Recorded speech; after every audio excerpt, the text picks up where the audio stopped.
thousands of people at the airline counters waiting to check their bags in for their flights. Next, to check out.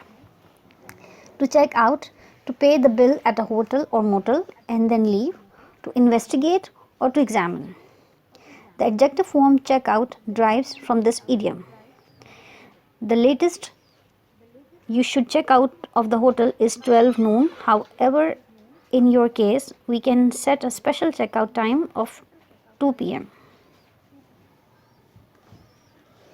The police received a call from someone claiming to have witnessed a murder. The police sent 2 detectives to check the call out right away.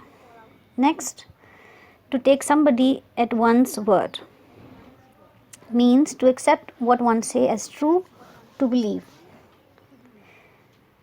When he offered to be responsible for the fundraiser, I took him at his word. Now he's saying he is not available to do it. You should be careful about